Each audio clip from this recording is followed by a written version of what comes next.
या हाय। तो आज हम देखने वाले हैं चैप्टर 4 ऑप्शंस। ठीक है यार, देखो बड़ी ध्यान से समझना। ऑप्शंस है, थोड़े कंफ्यूजिंग है। ठीक है, ज़्यादा नहीं है। तो हमने फ्यूचर में क्या देखा था? हमने फ्यूचर में पढ़ा था ए है, बी है। ए ने कॉन्ट्रैक्ट किया बी से कि वो बाय करेगा, ठीक है ना। बी ने ए से कॉन्ट्रैक्ट किया था कि वो सेल करेगा। कब? 30 तारीख को, ठीक है ना। 1 मंथ बाद, 1 मंथ का कॉन्ट्रैक्ट किया कि वो 1 महीने बाद इससे बाय करेगा और ये इसको सेल करेगा, ठीक है ना। अब अगर प्राइस ऊपर गया तो इसका फ़ायदा, इसका नुकसान। अगर प्राइस नीचे गया तो इसका फ़ायदा, इसका नुकसान, ठीक है ना। नाउ अब आ जाता है हमारा ऑप्शंस। देखो, फ्यूचर्स और ऑप्शंस में क्या अंतर है? फ्यूचर में क्या है, ये दोनों रेस्ट्रिक्टेड हैं, रेस्ट्रिक्टेड हैं, ठीक है। इसको बाय करना ही पड़ेगा, ठीक है, और इसको सेल करना ही पड़ेगा, ठीक है। और रोज़ का रोज़ जो प्रॉफिट एंड लॉस होगा M2M, वो इनके अकाउंट में ट्रांसफ़र हो जाएगा, ठीक है। हमने पढ़ाई था फ्यूचर में। अब ऑप्शंस कैसे डिफरेंस है इससे? ऑप्शंस में जो है ए और बी। ऑप्शंस में क्या है, देखो बड़ी ध्यान से सुनना। ए ने बी से कॉन्ट्रैक्ट किया, ठीक है, कि वो बाय करेगा, सेम एज फ्यूचर्स, ठीक है। और बी ने ए से कॉन्ट्रैक्ट किया कि वो जब बाय करेगा तो इसको सेल करना पड़ेगा, ठीक है।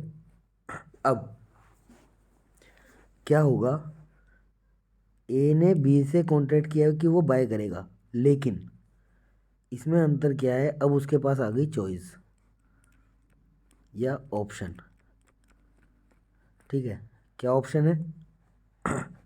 वो चाहे तो बाय कर सकता है, बाय और नॉट। अगर वो चाहे तो बाय नहीं करेगा, ठीक है, वो मना कर देगा, भाई मैं नहीं खरीद रहा, ठीक है। इससे क्या हुआ, सपोज गोल्ड का रेट 50,000 है, ठीक है। अब सपोज गोल्ड आ गया, आपने जो, हाँ हाँ, 55,000।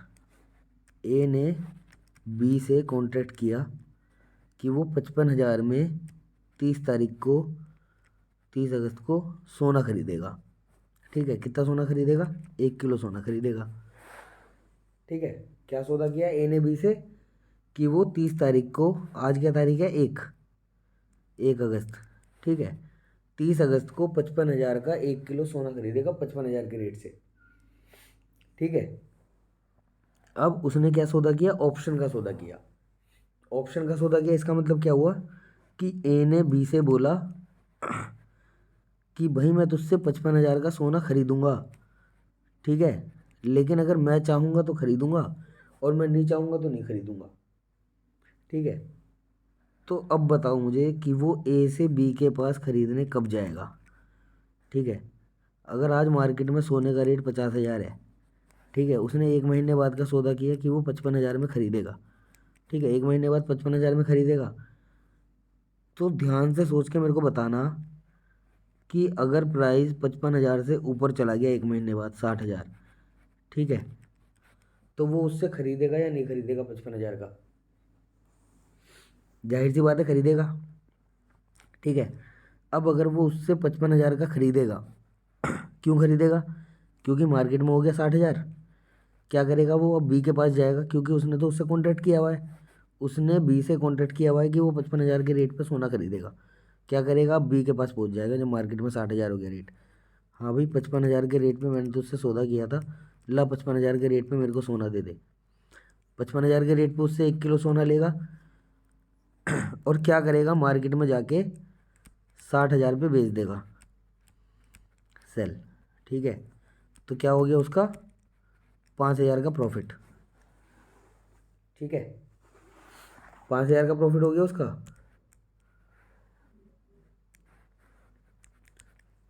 आई समझ इतनी बात? ए ने बी से कॉन्ट्रैक्ट किया कि वो 55,000 का सोना खरीदेगा 1 महीने बाद। ठीक है, 1 महीने बाद 55,000 का सौदा खरीदेगा। इसका मतलब अगर प्राइस 55,000 से ऊपर गया 60,000 तो ही तो जाएगा खरीदने। अगर 55,000 से नीचे ही रह गया, 52,000 रह गया, तो वो 52,000 का मार्केट से ही नहीं खरीद लेगा, वो 55,000 का क्यों खरीदेगा उससे। ठीक है ना। नाउ अब जो इसके पास चॉइस है कि वो चाहे तो खरीदे और ना चाहे तो मना कर देगा। अब उस चॉइस को लेने के लिए भाई अगर उसका फ़ायदा होगा तो चला जाएगा खरीदने, नहीं फ़ायदा होगा तो नहीं जाने का। लेकिन अब उसको जो ये बेनिफिट मिल रहा है, तो उसके बदले उसको एक अमाउंट देनी पड़ेगी जिसको बोलते हैं हम प्रीमियम। ठीक है, अब वो इस प्रीमियम को पे करेगा सेलर को। ठीक है, क्योंकि भाई सेलर को तो बंदिश है, अगर वो पहुंच गया खरीदने तो सेलर को तो उसे बेचने ही पड़ेंगे। ठीक है ना। अब जब सेलर को उसको बेचने ही पड़ेंगे तो सेलर को उसके लिए कुछ तो चाहिए ना। तो स्टार्टिंग में वो क्या करेगा, 1 तारीख को ही उससे एक प्रीमियम अमाउंट चार्ज कर लेगा। ठीक है, अब वो आएगा खरीदने तो बेच देगा, और नहीं आएगा तो प्रीमियम ले लेगा खुद। ठीक है ना। तो अगर सोना 55,000 कूदा तो इसको 55,000 पे सोना देना पड़ेगा। लेकिन अगर नहीं कूदा तो प्रीमियम अमाउंट जो मिली इसको, वो इसका प्रॉफिट सेलर का। ठीक है, आई इतनी बात समझ में।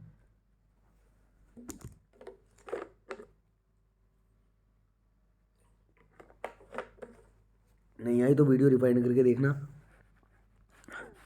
ठीक है, सेम अपोजिट पुट ऑप्शन का होता है। देखो, ये जो मैंने आपको कहानी सुनाई है ना, ये कॉल ऑप्शन की है, कॉल ऑप्शन की। ठीक है,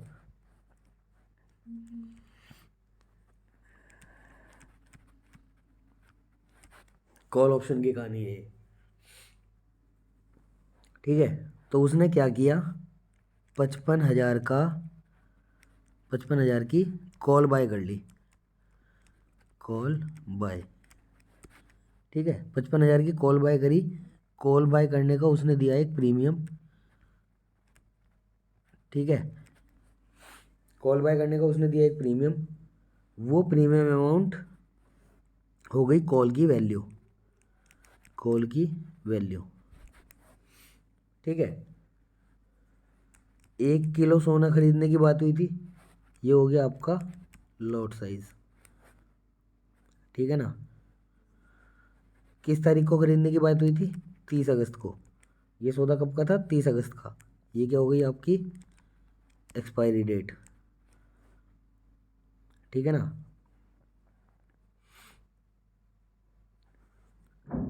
ठीक है, किस रेट पे खरीदने की बात हुई थी, किस रेट पे खरीदने की बात हुई थी, 55,000। इसको क्या बोलेंगे हम, स्ट्राइक प्राइस। ठीक है, जिस रेट पे खरीदने की बात हुई थी स्ट्राइक प्राइस, अभी बताऊंगा आगे जब स्लाइड पढ़ाऊंगा। ठीक है ना, इतनी बात आई समझ में। कॉल ऑप्शन क्या हुआ आपका। अब आ जाओ पुट ऑप्शन पे, सेम इसका अपोजिट। पुट ऑप्शन में क्या करोगे आप, पुट ऑप्शन में सपोज सोना आज रेट 50,000 है, सेम वही एग्जांपल। ठीक है, आपने क्या किया, आपने इसको अब सपोज फ्यूचर में इसका पुट ऑप्शन बाय किया। पुट ऑप्शन बाय किया मतलब पुट ऑप्शन सपोज 48,000 का बाय किया। ठीक है, पुट ऑप्शन 48,000 का बाय का मतलब क्या हुआ, ये ए है ये बी है।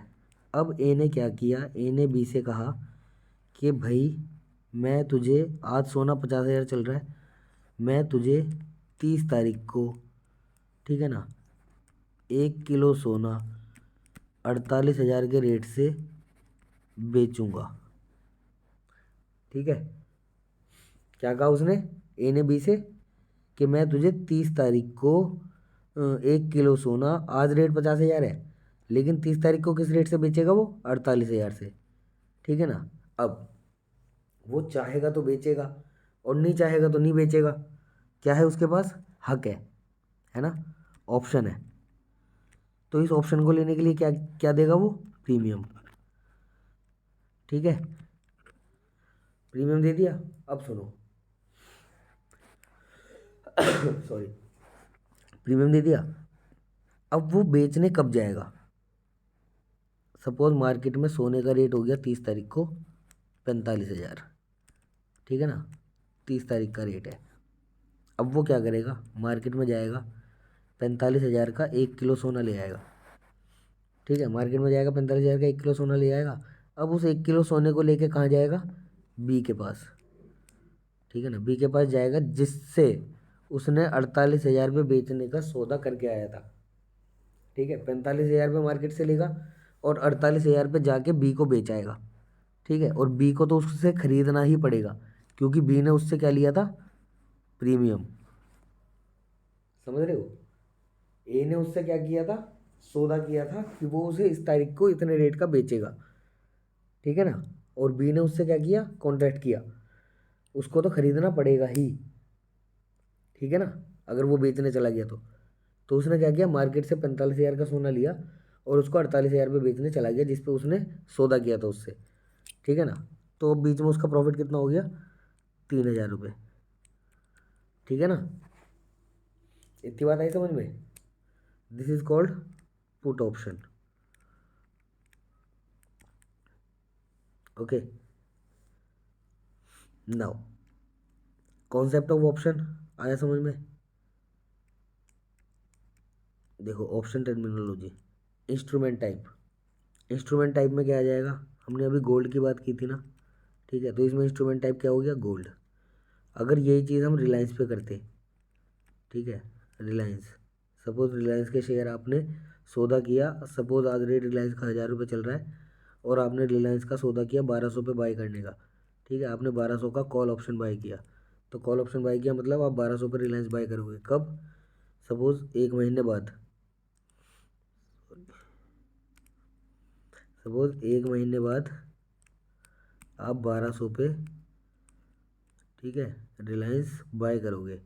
आपने कॉल ऑप्शन बाय किया, ठीक है, 1,200 का कॉल ऑप्शन बाय किया। आप 1 महीने बाद 1,200 पर रिलायंस बाय करोगे। आज रिलायंस का प्राइस क्या चल रहा है? 1,000। ठीक है, नाउ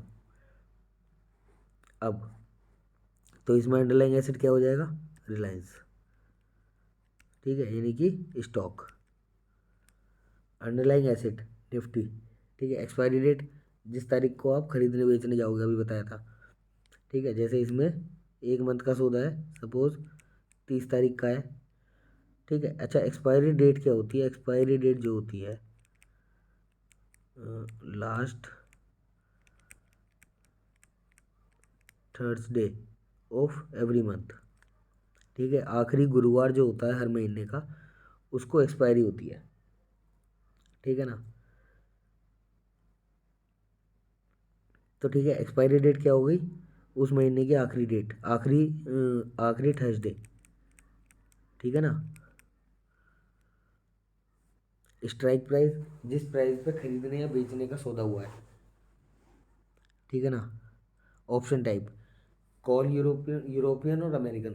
देखो, ये जो ऑप्शन होते हैं ना, ये दो तरीके के होते हैं, अमेरिकन और यूरोपियन। ठीक है, यूरोपियन ऑप्शन क्या होता है? आप कभी भी उसको एक्सरसाइज, सॉरी, आप उसको सिर्फ एक्सपायरी डेट वाले दिन एक्सपायर्ड वो एक्सरसाइज कर सकते हो। ठीक है, एक्सपायरी डेट वाले दिन एक्सरसाइज कर सकते हो। ठीक है, लेकिन अमेरिकन ऑप्शन में क्या होता है? आप उसको किसी भी टाइम एक्सरसाइज कर सकते हो ऑप्शन को। अच्छा, एक्सरसाइज क्या होता है? एक्सरसाइज और सेल करना, इन दोनों में ऑप्शन अंतर क्या है? ऑप्शन एक्सरसाइज करना और ऑप्शन सेल करना। देखो, अगर कॉल आपने बाई किया रिलायंस का 1,200 पे सपोज, ठीक है, 1,200 की कॉल बाई की, इसका मतलब क्या हुआ? आप 1,200 पे 30 तारीख को रिलायंस का शेयर बाय करोगे। ठीक है, अब उसका हाँ, तो 30 तारीख को 1,200 पे रिलायंस के शेयर बाय करोगे। अब यूरोपियन ऑप्शन में क्या होगा? अगर आपको शेयर चाहिए, ठीक है, इसका मतलब क्या हुआ? अगर आपको शेयर चाहिए, ठीक है, 1,200 के भाव पे अगर आपको शेयर चाहिए तो आपको यूरोपियन ऑप्शन में 30 तारीख तक का वेट करना पड़ेगा। ठीक है, लेकिन अमेरिकन ऑप्शन में आपको 30 तारीख तक वेट करने की ज़रूरत नहीं है। अगर आपने ऑप्शन बाय किया है तो आप उससे कभी भी शेयर ले सकते हो जब आपका मन करे। ठीक है। और अब सेल करना क्या हो गया, सपोज़ आपने कॉल ऑप्शन बाय किया 1200 का रिलायंस का, ठीक है ना, कॉल ऑप्शन बाय किया तो इसका कुछ प्रीमियम दिया होगा।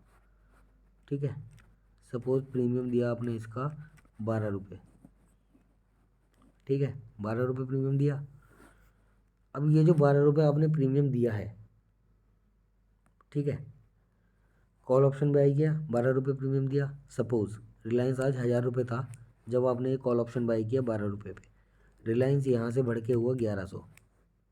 ठीक है, तो आपकी ये 12 रुपये की कॉल हो गई सपोज़ 18 रुपये की। ठीक है, रिलायंस का लॉट साइज़ है सपोज़ 1000 शेयर का। ठीक है, 1000 शेयर का लॉट साइज़ है सपोज़। तो 1000 शेयर के लॉट साइज़ में आपका डिफरेंस कितना आया, 12 से 18, 6 रुपये का। ठीक है, 6 रुपये बढ़ गया। जैसे ही रिलायंस 1000 से 1100 आया, वो कॉल ऑप्शन क्या हुआ, 12 रुपये से 18 रुपये हो गया। आपको 6 रुपये आ गए। आपने क्या करा, उसको उस ऑप्शन को किसी दूसरे बंदे को बेच दिया मार्केट में ही। ठीक है, कोई सेलर है, उसको आपने वो ऑप्शन बेच दिया। ठीक है, कितने पे, 18 रुपये पे। और आप 6 रुपये लेके, 6 × 1000 जो लॉट साइज़ है, 6000 रुपये लेके निकल गए। तो इसको बोलते हैं मार्केट में बेचना। और एक्सरसाइज करना मतलब आप उसके बदले शेयर ले रहे हो। ठीक है ना। Open high low close. ठीक है, अगर दिन का प्राइस बता रहा है तो दिन में क्या हाँ ओपन हुआ, कहाँ क्लोज हुआ, क्या हाई है और क्या लो है उसका। ठीक है। ट्रेडेड वॉल्यूम, ट्रेडेड वॉल्यूम क्या हो गया, सपोज निफ्टी है। ठीक है, निफ्टी में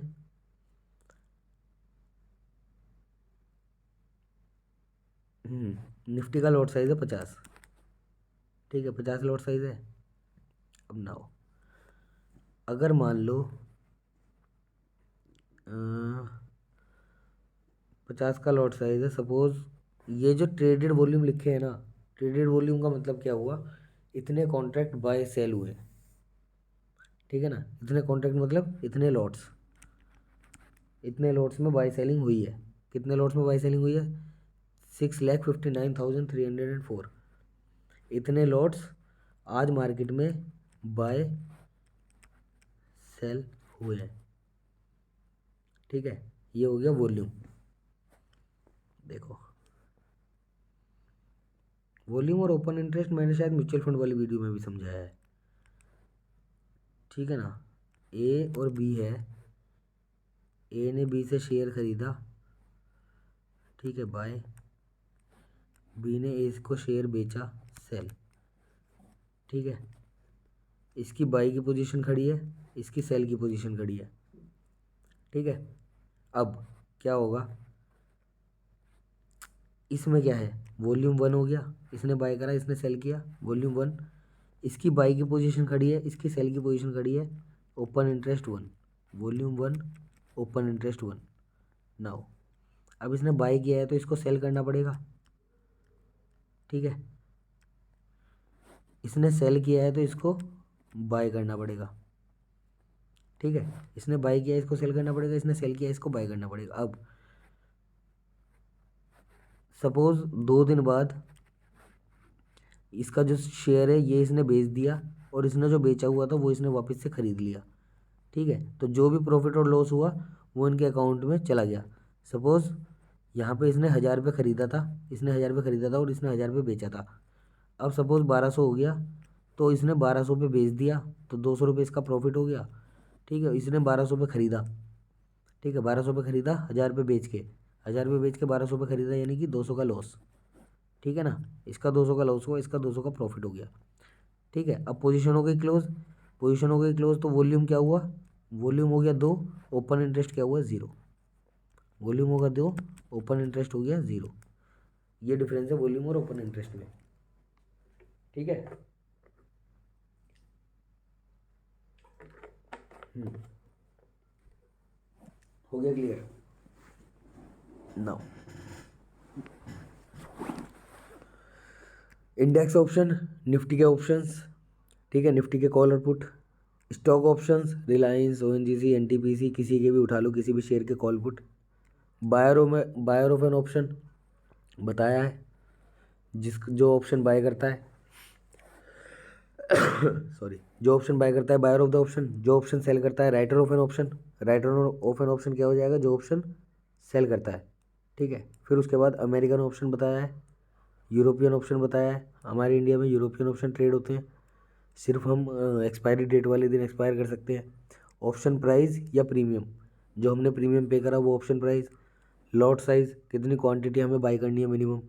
एक्सपायरी डे मतलब जिस दिन एक्सपायर होता है, जिस दिन हमारी कॉन्ट्रैक्ट एक्सरसाइज होते हैं। Spot price, current market price, ठीक है। जैसे यहाँ रिलायंस 1000 रुपये चल रहा है तो ये करंट मार्केट प्राइस हुआ। वहाँ सोना कितना चल रहा था?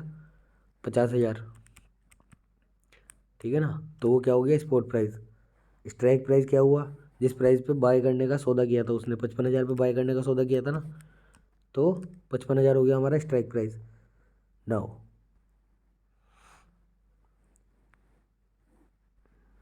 अब जैसे सपोज 50,000 सोना चल रहा है, ठीक है, ध्यान से समझना। 50,000 सोना चल रहा है, ठीक है। इससे नीचे 45, 40, ठीक है, ऊपर 55, 60, ठीक है, ऐसे होंगे प्राइस, ठीक है। 45, 40, 35, 30 ऐसे होंगे नीचे, और ऊपर 60, 75, 80 ऐसे ऊपर चल रहे होंगे। अब कॉल का मतलब क्या हुआ कि आप उस प्राइस पे बाय करोगे। हमने उस एग्जांपल में क्या देखा था कि आप गोल्ड 55,000 पे बाय करने के लिए तैयार हो। गोल्ड 55,000 पे बाय करने के लिए तैयार हो मतलब 55,000 से ऊपर अगर प्राइस रहेगा तो आपका प्रॉफिट होगा, ठीक है। अब सुनो, अगर आप वहीं कॉल ऑप्शन बाय करते कि मैं 45,000 पे 1 महीने बाद सोना खरीदूंगा, 45,000 पे 1 महीने बाद सोना खरीदूंगा मतलब आज क्या चल रहा है?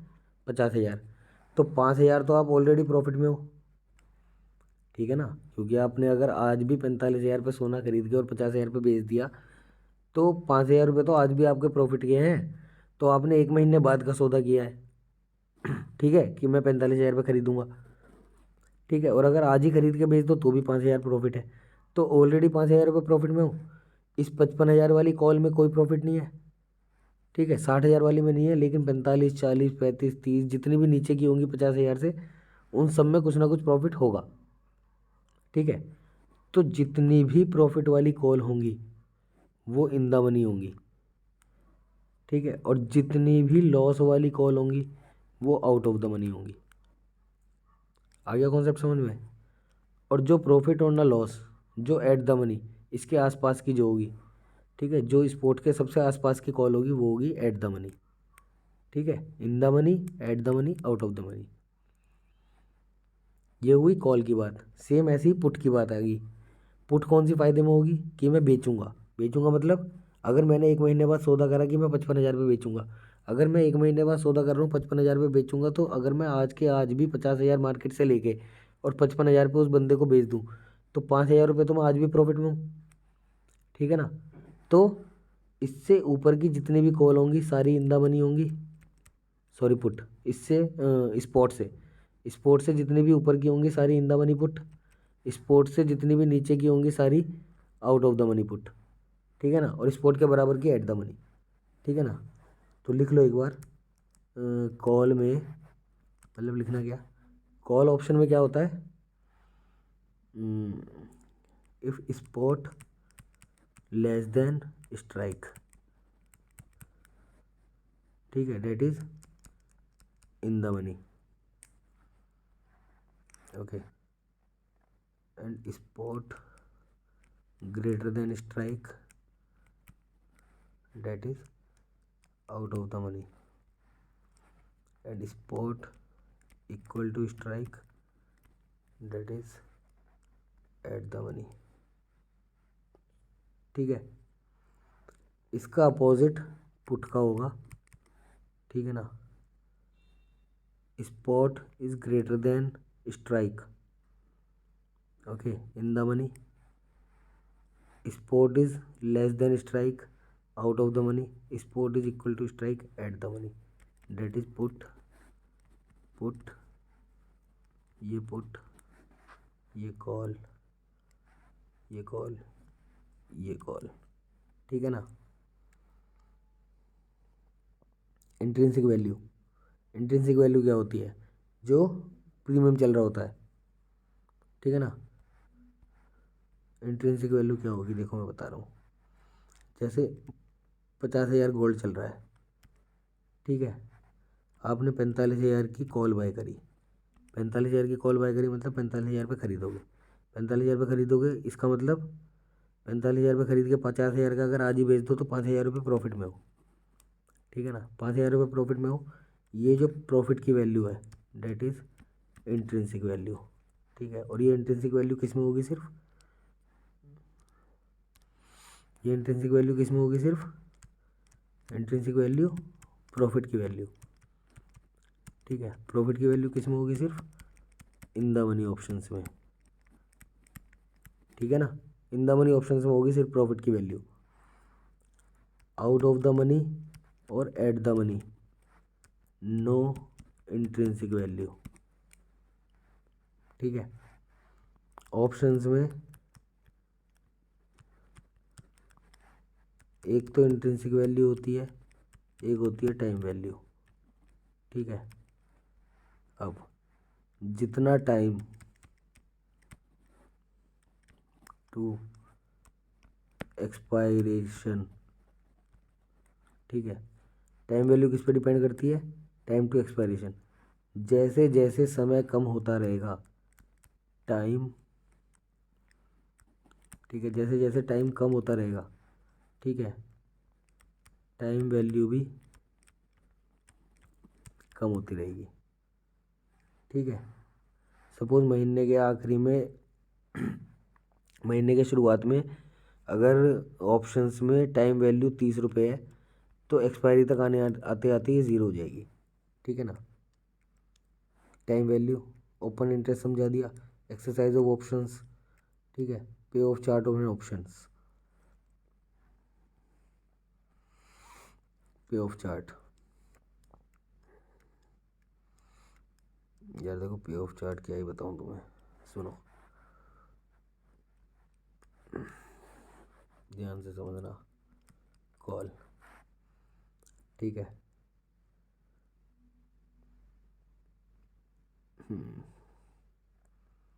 यहाँ हो गया तुम्हारा प्रीमियम, ठीक है, ये हो गया तुम्हारा स्ट्राइक प्राइस, ठीक है, स्ट्राइक प्राइस, प्रीमियम, प्रीमियम या फिर प्रॉफिट और लॉस, ठीक है। अब क्या होता है, 1200 पे कॉल है, 1200 की कॉल बाय करी आपने, रिलायंस चल रहा है 1000, ठीक है, 1200 की कॉल बाय करी जिसका प्रीमियम क्या दिया आपने, 10 रुपये सपोज, ठीक है। अब ये सपोज 10 है, ये 5 है, ठीक है ना, 0, 10, 20, 30 ऐसे करके आपका प्रॉफिट है, ठीक है। अब क्या होगा, आपने 1200 की कॉल का बाय करा है ना, अब सपोज़ ये जो प्राइस है ये ऐसे है, 1000, 1100, 1200, 1300, 1400, ठीक है। तो आपका शुरू में लॉस क्या रहा, 10 रुपये, 10 रुपये लॉस रहा। अब आपका कब तक वो 10 रुपये लॉस रहेगा, जब तक प्राइस 1200 नहीं आ जाता, ठीक है। 1200 तो आपका प्राइस आएगा और 10 रुपये आपने दिया था क्या, प्रीमियम, तो टोटल क्या हो गया, 1210 जो आपका आना चाहिए, 1210, ठीक है। 1210 के बाद जितना प्राइस बढ़ेगा वो आपका प्रॉफिट है, ठीक है ना। 1210 के बाद जो भी प्राइस बढ़ेगा वो आपके प्रॉफिट के बढ़ेंगे, ठीक है ना, क्योंकि आपका टोटल क्या गया है, 10 रुपये प्रीमियम गया है ना, और 1200 आपकी स्ट्राइक प्राइस है, 1200 पे आप बाय करोगे, तो 1200 से जितना ऊपर जाएगा 1500 गया, तो इसमें प्रॉफिट क्या हुआ आपका, 300 रुपये। लेकिन 300 में आपने 10 रुपये दिया था शुरुआत में प्रीमियम, तो आपका प्रॉफिट क्या रह गया, 290 रुपये, ठीक है ना। सेम तो आपका प्रॉफिट जहाँ जिस वैल्यू से आपका प्रॉफिट स्टार्ट हो, ठीक है ना, point from profit will start, that is called break even point. ठीक है, ब्रेक इवन पॉइंट, जिस पॉइंट से आपका प्रॉफिट स्टार्ट हो। सेम ऐसी पुट में क्या होगा, पुट में क्या होगा, प्राइस ऐसे ऐसे बढ़ रहा है, ठीक है ना, 1100, 1200, 1300, 1400, ठीक है ना। आपने क्या करा है, 1200, सपोज 1400 पे बेचने की बात करी है, 1500, ठीक है, 1400 पे आप बेचोगे, 1400 पे आप बेचोगे, आपने प्रीमियम कितना दिया, सपोज 10 रुपये पुट का, ठीक है। अब जब प्राइस 1400 से नीचे आना स्टार्ट होगा, तब आपका लॉस प्रॉफिट स्टार्ट होगा। 1400 से जब नीचे आएगा, 1400 से कितना नीचे आएगा, जितना नीचे आएगा उतना आपका प्रॉफिट। 1400 से सपोज 1300 आया, अगर 1300 आया तो आपका प्रॉफिट क्या है इसमें, 100 रुपये, लेकिन आपने 10 रुपये क्या दिया है प्रीमियम, तो आपका प्रॉफिट क्या रह गया, 90 रुपये। तो आपका प्रॉफिट कहाँ से स्टार्ट आना शुरू होगा, 1390 से। 1390 से जितना नीचे जाएगा, ठीक है ना, उतना आपका प्रॉफिट होगा। ठीक है, तो यहाँ पे क्या पॉइंट है इसका, 1400, यहाँ सपोज कहीं 1300 है, ठीक है ना, 1390 पॉइंट यहाँ पे है कहीं, तो इससे पहले इसका 10 रुपये लॉस, ये पॉइंट सपोज 10 रुपये है ना, ये पॉइंट सपोज 10 रुपये है, तो यहाँ से नीचे इसका 10 रुपये लॉस, ठीक है ना, ये।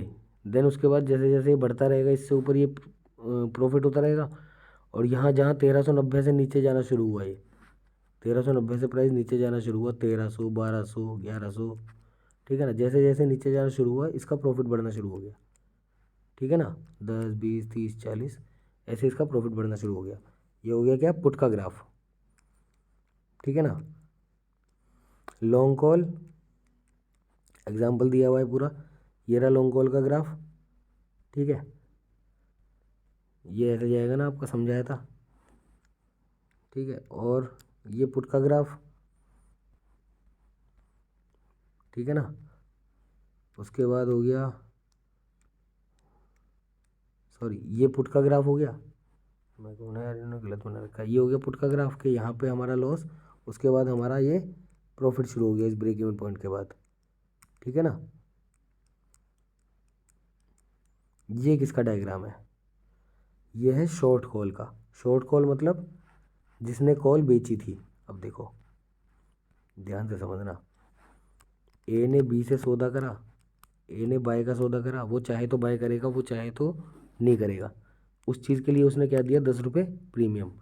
सेलर के पास क्या है, सेलर बेचारा मजबूर है, अगर वो बाय करने आ गया, अगर वो खरीदने आ गया, तो सेलर को बेचना ही पड़ेगा, उसके लिए क्या लिया है उसने, 10 रुपये प्रीमियम, तो ये ऑलरेडी 10 रुपये प्रॉफिट में है, ठीक है ना, तो इसका 10 रुपये प्रॉफिट है, ठीक है ना, 10 रुपये ऑलरेडी प्रॉफिट में है ये, जितना भी प्रीमियम होगा, सपोज ये 10 रुपये है, तो ये 10 रुपये पहले प्रॉफिट में है। देन इसका लॉस कब स्टार्ट होगा, जब प्राइस बढ़ना शुरू होगा। प्राइस बढ़ना शुरू होगा मतलब जहाँ से कॉल बायर का, जहाँ से कॉल बायर का लॉस शुरू होगा, सॉरी प्रॉफिट, जहाँ से कॉल बायर का प्रॉफिट शुरू होगा ना, जिस पॉइंट से, उस पॉइंट से कॉल सेलर का लॉस शुरू होगा, ठीक है ना, समझ गए। तो अगर उसने सपोज 1200 पे रिलायंस बाय करने की बात करी है, रिलायंस 1200 पे बाय करेगा वो, ठीक है ना, अब 1200 से जितना ऊपर जाएगा वो उसका लॉस, ठीक है, तो 10 रुपये इसका प्रॉफिट, ये शुरुआत में, ठीक है ना, ये ज़ीरो लाइन है, इससे नीचे लॉस, इससे ऊपर प्रॉफिट, ये 10 रुपये इसका प्रॉफिट है। इसके बाद लॉस होना कब शुरू हो जाएगा, जब प्राइस बढ़ेगा, 1200, 1300, 1400, 1500, ठीक है ना, तो 1210, 1210 के बाद 10 रुपये इसका प्रीमियम, जो इसका पहली प्रॉफिट था, वो 10 रुपये ख़त्म हो गया 1210 तक। 1210 के बाद जितना बढ़ेगा वो इसका लॉस, ठीक है ना, तभी कहते हैं कॉल सॉरी, कॉल और पुट सेम ही है। Option buyer limited risk, option buyer limited risk unlimited profit. Option buyer का लॉस क्या है? सिर्फ प्रीमियम। ठीक है, प्रीमियम क्या है? सिर्फ ऑप्शन बायर का लॉस। ठीक है, बाकी उससे ऊपर जितना भी जाए वो प्रॉफिट। और ऑप्शन सेलर क्या होगा? Maximum loss minimum profit. ठीक है ना, जितना कॉल ऑप्शन बायर का प्रॉफिट होगा उतना ही कॉल ऑप्शन सेलर का लॉस होगा। ठीक है, और जितना पुट सॉरी हाँ, जितना कॉल ऑप्शन बायर का प्रॉफिट होगा उतना ही कॉल ऑप्शन सेलर का लॉस होगा। तो इसका क्या है? लॉस अनलिमिटेड है। ठीक है ना, लेकिन इसका प्रॉफिट कितना है? सिर्फ प्रॉफिट सिर्फ इसका कितना है? जो इसने प्रीमियम लिया है, बस वही उसका प्रॉफिट है, 10 रुपये, जो इसने प्रीमियम लिया है। ठीक है ना, आई बात समझ में? सेम अपोजिट ऐसी पुट का है। ठीक है ना, पुट का अपोजिट है बिल्कुल। ठीक है ना, पुट का अपोजिट है। पुट में क्या हो जाएगा आपका कि जैसे आपने 1200 का बेचने का सौदा करा है, तो उसके बाद जैसे जैसे प्राइस गिरेगा, ठीक है, ऑप्शन पुट बायर का, पुट सेलर का लॉस हो जाएगा। ठीक है ना, इसका ग्राफ कुछ ऐसे बनेगा आपका, देखो बता देता हूँ। ठीक है, 0 लाइन है। ठीक है, तो पुट ऑप्शन क्या है? प्रॉफिट में है। कितने रुपए प्रॉफिट में है? 10 रुपये। सपोज उसने 1200 का बेचने का सौदा करा था। ठीक है, तो 10 रुपये प्रॉफिट में है। उसका लॉस कब शुरू होगा? जब 1200 से प्राइस नीचे जाएगा। ठीक है, 1100, 1110, 1190। ठीक है, तो ये पॉइंट क्या आ जाएगा? 1190। अब 1190 से जब नीचे जाएगा, ठीक है, क्योंकि 10 रुपये ये प्रॉफिट में था, 1200 ये पॉइंट होगा, 1200। ठीक है, 1200 से 1190 तक ये 10 रुपये गए। ठीक है, और फिर 1190 के बाद इसका ये लॉस होना शुरू हो गया, मैक्सिमम कहीं तक भी जा सकता है। ठीक है ना, ये लॉस बढ़ रहा है इसका। ठीक है ना, जैसे जैसे प्राइस गिर रहा है। ठीक है ना, एक तरीके से कह सकते हैं कि इसका लॉस भी एक तरीके से एक अमाउंट तक फिक्स है, क्योंकि इसका प्राइस भी गिर के मैक्सिमम मैक्सिमम ज़ीरो जा सकता है, मिनिमम से मिनिमम। ठीक है ना, तो ये पुट भी मैक्सिमम टू मैक्सिमम कहीं तक बढ़ सकती होगी, बस वहीं तक लॉस है। और कॉल ऑप्शन सेलर का अनलिमिटेड लॉस है, क्योंकि प्राइस बढ़ने को कहीं भी जा सकता है। ठीक है ना, this is called short put. ठीक है, शॉर्ट पुट आ गया समझ में? ओपनिंग ए पोजीशन, क्लोजिंग ए पोजीशन समझाया था, वॉल्यूम वाला। लेवरेज, लेवरेज मतलब जब आप लेवरेज पे बाय करते हो, मतलब उधार। उधार, सपोज आपके अकाउंट में 10,000 है, आपने 1 लाख का सौदा उठा लिया, 90,000 ब्रोकर से उधार लेके। ठीक है ना, that is called leverage. Option pricing and option Greeks. ठीक है, ये बताया ही था, spot price, strike price, volatility, interest rate, option pricing model.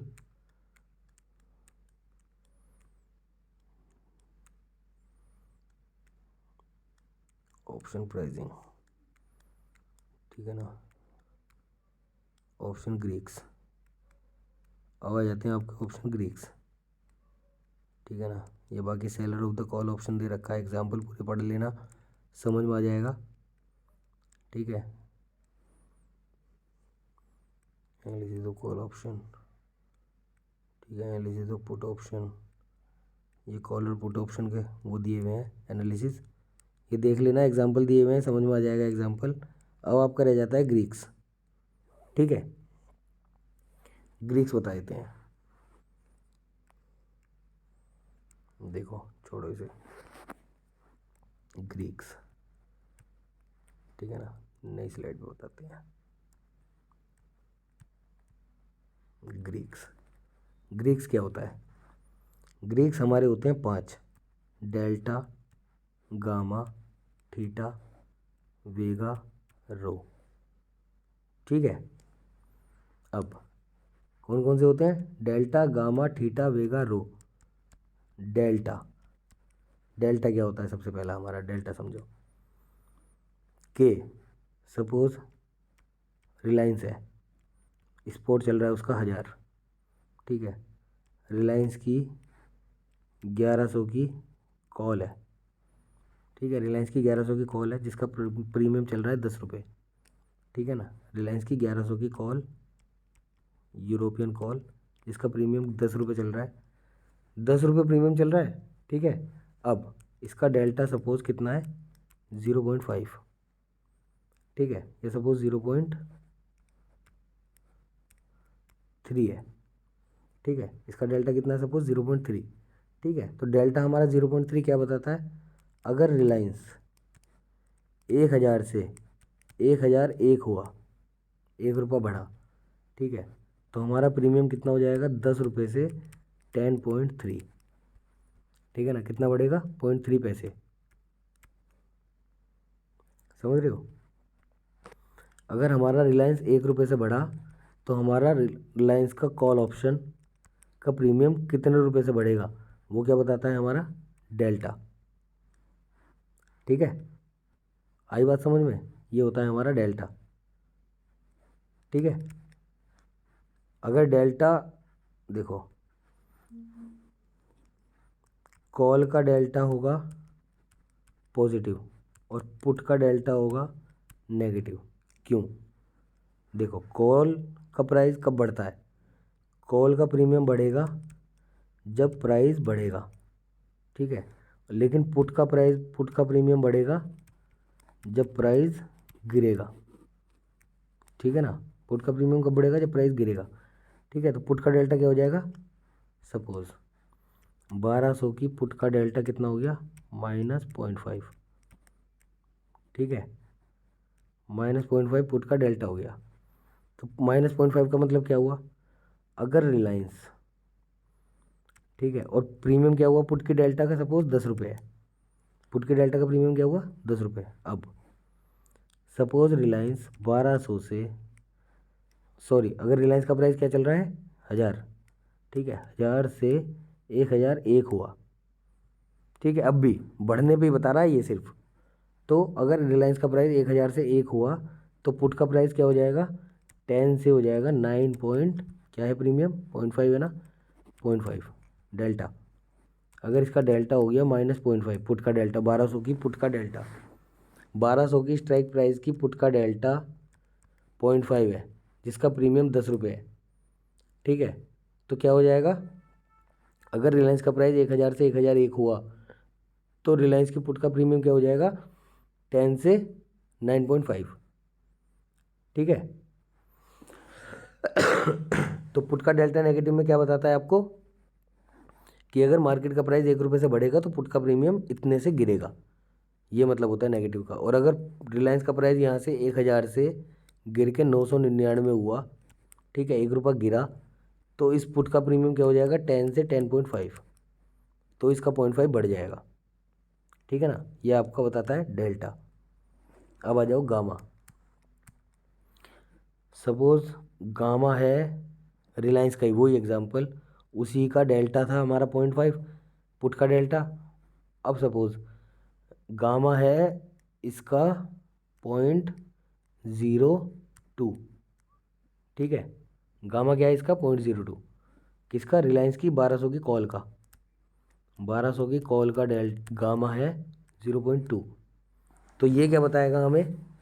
कि अगर रिलायंस जो स्पॉट है 1000 रुपये चल रहा है, 1000 से 1001 हुआ, ठीक है, 1000 से 1001 हुआ, तो जो इसकी कॉल का डेल्टा चल रहा था ना, 1200 की कॉल का डेल्टा, 1200 की कॉल का डेल्टा कितना चल रहा था? 1200 की कॉल का डेल्टा चल रहा था 0.3। तो 1200 की जो कॉल का डेल्टा चल रहा था 0.3, डेल्टा चल रहा था ना 0.3, तो अगर इसका गामा 0.02 है, ठीक है ना, ध्यान से समझना, गामा 0.02 है, डेल्टा था इसका 0.3, रिलायंस बढ़ा 1000 से 1001, ठीक है। तो इसका डेल्टा कितना बढ़ेगा, ये क्या बताएगा, गामा। कि स्टॉक के 1 रुपये बढ़ने से उसका डेल्टा कितना बढ़ेगा, तो इसका डेल्टा क्या हो जाएगा, 0.32। ठीक है, अगर ये 0.02 है, तो अगर रिलायंस का प्राइस 1000 से 1001 हुआ तो इसका डेल्टा कितना हो जाएगा, 0.32। ये क्या बताएगा, हमारा गामा। ठीक है, कि स्टॉक अगर हमारा 1 रुपये से बढ़ा, 1 रुपये से बढ़ा, तो हमारा डेल्टा कितने रुपए से बढ़ेगा, ये क्या बताता है, हमारा गामा।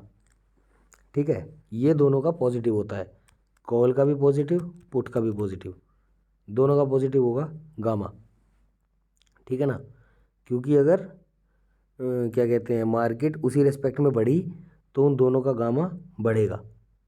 ठीक है, उसके बाद क्या हो जाएगा आपका, थीटा। थीटा सपोज उसी कॉल का, जिस कॉल का प्रीमियम 10 रुपये था, उसी कॉल का सपोज थीटा है आपका, सपोज हमने मान लिया 0.7, और ये हमेशा नेगेटिव में रहेगा, कॉल का भी नेगेटिव में, पुट का भी नेगेटिव में, बता रहा हूँ क्यों। थीटा अगर मान लो 0.7 है, ठीक है, तो ये क्या बताता है आपका, अगर रिलायंस 1000 है, ठीक है ना, रिलायंस स्पोर्ट 1000 है, और कल भी 1000 ही रहा, ठीक है ना, स्पोर्ट में कोई चेंज नहीं आया, तो जो कॉल थी जिसका प्रीमियम 10 रुपये था, उसका प्रीमियम कितने से गिर जाएगा, 0.7 से, एक दिन घटने पे। ठीक है ना, तो इसका प्रीमियम क्या रह जाएगा, 9.3। ठीक है, तो थीटा क्या बताता है आपका, कॉल या पुट दोनों का सेम, एक दिन बढ़ने से, 1 डे टुवर्ड्स एक्सपायरी, प्रीमियम में कितना लॉस होगा, ये क्या बताता है हमारा थीटा। ठीक है, अब थीटा समझ आ गया। अब समझो वेगा। वेगा क्या बताता है हमारा, वोलेटिलिटी को रिप्रेजेंट करता है, वोलेटिलिटी। ठीक है, ये क्या होता है, सुनना ध्यान से।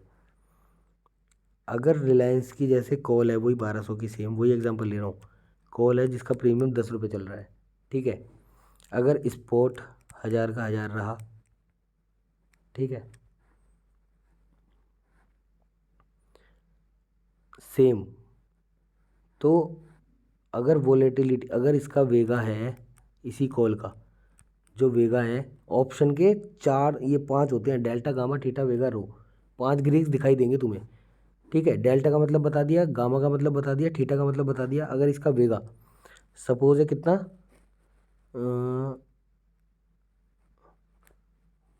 0.6, सपोज वेगा इसका 0.6 है, तो इसका मतलब क्या हुआ, अगर आपका वोलेटिलिटी, अगर आपकी वोलेटिलिटी 1% से बढ़ती है, ठीक है, अगर मार्केट में वोलेटिलिटी 1% से बढ़ती है, ठीक है, तो ये कॉल का जो प्रीमियम है 10 रुपये, ठीक है, कितना था वेगा इसका, 0.6, ठीक है ना, तो अगर मार्केट में वोलेटिलिटी 1% से बढ़ती है तो इसका प्रीमियम क्या हो जाएगा, 10.6। ठीक है, अगर मार्केट में 1% वोलेटिलिटी बढ़ी तो इसका प्रीमियम बढ़ जाएगा 0.6 से, अगर मार्केट में 1% वोलेटिलिटी बढ़ी तो इसका प्रीमियम घट जाएगा 6 से, वो रह जाएगा 9.4।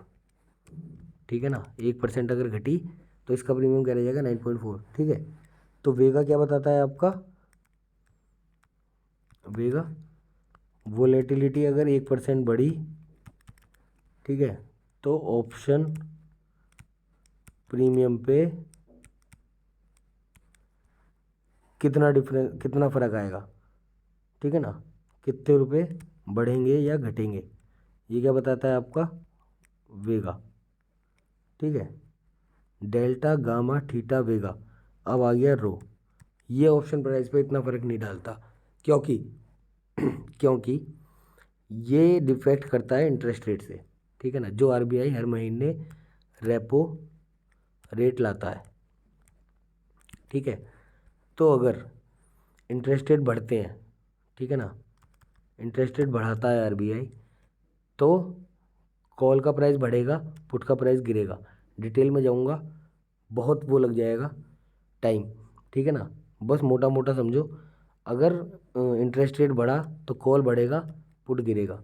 अगर इंटरेस्ट रेट गिरा तो कॉल गिरेगा, पुट बढ़ेगा। लेकिन इसका मार्केट में इतना कोई इफेक्ट नहीं पड़ता, क्योंकि एक महीने में बहुत ही छोटा सा इंटरेस्ट रेट बढ़ता है, मतलब फ़र्क पड़ता है इंटरेस्ट रेट का, लेकिन ऑप्शन प्राइजेस पे इतना फ़र्क नहीं पड़ता, क्योंकि वो वाले ऑप्शन एक्सपायर हो जाते हैं, ठीक है ना। जो मंथली ऑप्शंस होते हैं, एक आरबीआई की पॉलिसी 3 महीने में आती है, ठीक है, और 1 मंथ में या 3 मंथ में मैक्सिमम ऑप्शन एक्सपायर हो जाते हैं, ठीक है ना। तो इंटरेस्ट रेट का इतना फ़र्क नहीं पड़ता, रो पे आपके क्वेश्चन भी नहीं आएंगे, ठीक है ना। बाकी ये ठीक है, बाकी एग्जांपल दिए हुए हैं। उसके बाद आगे आपका ऑप्शन ट्रेडिंग स्ट्रेटजीज़, ये देखेंगे हम अगली वीडियो में, ठीक है। आया समझ में? अगर नहीं आया तो 2 बार देख लेना, 3 बार देख लेना, ठीक है, अच्छे से समझ में आ जाएगा, ठीक है। बाकी कोई डाउट हो तो कमेंट सेक्शन में पूछना, मैं बता दूंगा, ठीक है। चलो, चैप्टर 5 स्टार्ट करेंगे। बाय।